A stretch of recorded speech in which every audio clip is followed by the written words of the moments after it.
So welcome back, students. In our last class, in our last discussion, we did talk about how population is considered as an accelerating factor, how population helps in bringing in economic development in a particular country or in a particular economy. Here we should talking about this population, we talk about that type of a population. That means we're talking about that type of a labor force who are skilled, who are well trained, who are well equipped, like with different ideas, knowledge, so on and so forth. And having such type of a population, it did really helps a country to grow and prosper. Like what we did discuss, we did talk about how having this type of population or that type of population help in raising the rate of capital formation, helps in increasing, or it acts as an incentive for growth and development in a particular country.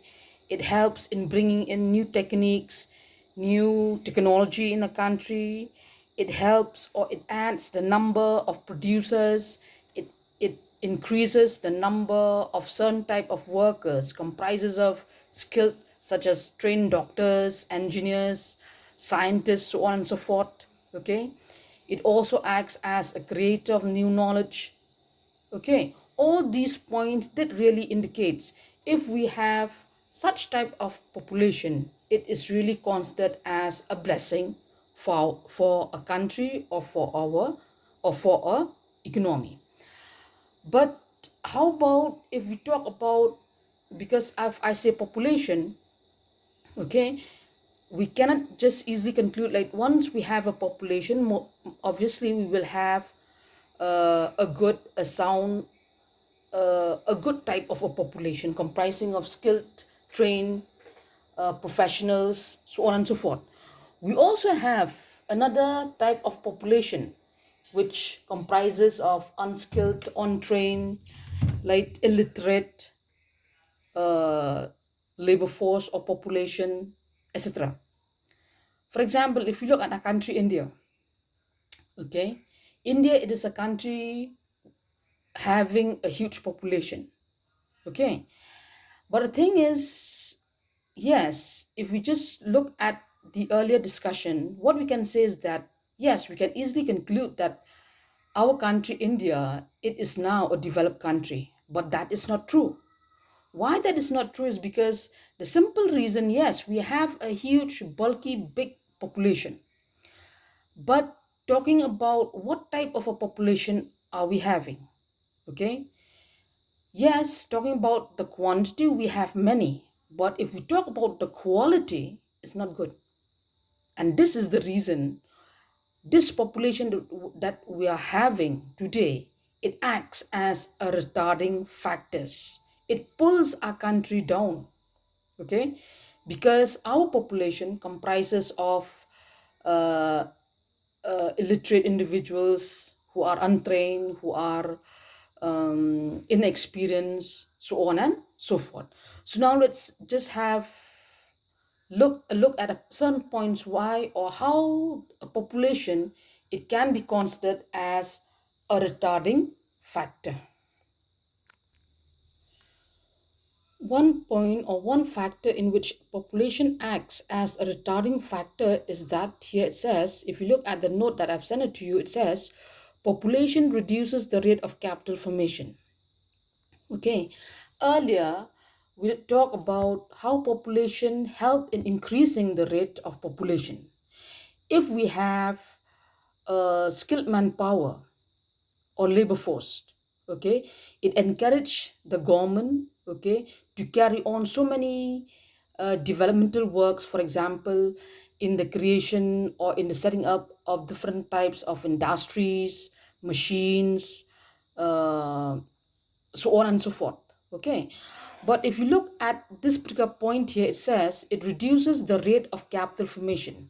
For example, if you look at our country, India,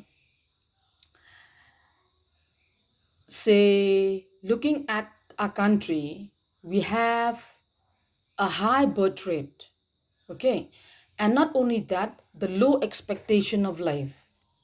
Okay, a high birth rate, as you know, the number of infants being born in a day, in a year, in a month, whatever, it did keep on increasing. Okay, and also the low expectations of life. If we look at the age groups of people who are considered as non-productive, okay, for example, those small children, or if you talk about those aged people who are very old, okay, those are considered as non-productive age groups. Okay, these people who fall under this group, the non-productive age group, that means if you talk about small children, if you talk about those old people, okay, they don't contribute anything towards the economy. Okay, or they can't produce anything. Okay, or they can't contribute anything. Okay, but the thing is, if you talk about a family, okay, like the number of children are many, and also there are old people, they have to spend a certain sum of their income on feeding them. Okay, talking about the capacity to save, it's very very low. Okay, whereas if you talk about a particular family who's for example, talking about all the family members, they are adults, comprises of adults, okay, who each and every individual in that particular family has a job. Okay, each and every individual in that particular family do contribute towards the country, towards uh, towards producing something, that so to say. Okay, so if we talk about that particular type of family, okay, he works, he get an income. Okay, so such type of family do really helps a country to grow. Okay, but the thing is, yes, if we look at the general picture, for example, the underdeveloped nations or countries, or even India, for example, okay, this this non-productive age group, okay, it is very very it is very very high. Okay, most of whatever that is being produced, so to say, we can say it is often consumed by them. Instead, whatever amount of money that a person have, instead of saving, so to say, it has to be spent on consumption, on food, on so many daily requirements at home, for the small children at home, for the old people at home, so on and so forth. So in that way, it did adversely affects the capital formation of a particular country in general. Further, another important point here, it says it affects the per capita income. Okay, let's take India for example. We have a huge population. Okay, and yes, I think if you ask yourself, okay, what is your aim? Okay, you're spending so much, you're working so hard, going to school, going to colleges. Okay, Indian, what do you all hope for? I think you hope for a good job, isn't it? Okay, but what we can see in and around us, okay, what we can learn is that, for example, Meghalaya is a very small state. Okay, and even in the small states of ours, that is Meghalaya, we have so many people, so many who have different qualifications. They are being unemployed, or in other way, they are being employed in some temporary job, okay, whose income which is quite good.